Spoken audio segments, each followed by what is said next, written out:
Hi friends, త్వరలో ఓటీటీలోకి రాబోతున్న సినిమాలేంటో ఈ వీడియోలో తెలుసుకుందాం. అంతకంటే ముందైతే ఈ వీడియోకి అయితే లైక్ చేయండి, అలాగే మన ఛానల్ అయితే సబ్స్క్రైబ్ చేసుకోండి. వలరి మార్చి 6వ తేదీ నుంచి అయితే ఈటీవీ విన్ యాప్లో అయితే స్ట్రీమింగ్ అవుతుంది. మహారాణి సీజన్ 3 మార్చి 7వ తేదీ నుంచి అయితే సోనీ లీవ్లో అయితే స్ట్రీమింగ్ అవుతుంది. అన్వేషిప్పిన్ ఖండిత్ మార్చి 8వ తేదీ నుంచి అయితే నెట్ఫ్లిక్స్లో అయితే స్ట్రీమింగ్ అవుతుంది. యాత్ర 2 మార్చి 8వ తేదీ నుంచి అయితే అమెజాన్ ప్రైమ్ వీడియో అయితే స్ట్రీమింగ్ అవుతుంది.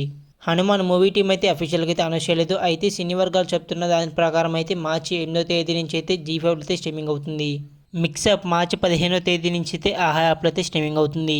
మర్డర్ ముబారక్ మార్చి 15వ తేదీ నుంచి అయితే నెట్ఫ్లిక్స్లో అయితే స్ట్రీమింగ్ అవుతుంది. సేవ్ ద టైగర్ సీజన్ 2 మార్చి 15వ తేదీ నుంచి అయితే డిస్నీ ప్లస్ హాట్‌స్టార్లో అయితే స్ట్రీమింగ్ అవుతుంది. ఓజిలర్ మార్చి 20వ తేదీ నుంచి అయితే డిస్నీ ప్లస్ హాట్‌స్టార్లో అయితే స్ట్రీమింగ్ అవుతుంది.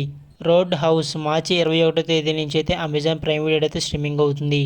తులసి వనం మార్చి 21వ తేదీ నుంచి అయితే ఈటీవీ విన్ యాప్లో అయితే స్ట్రీమింగ్ అవుతుంది.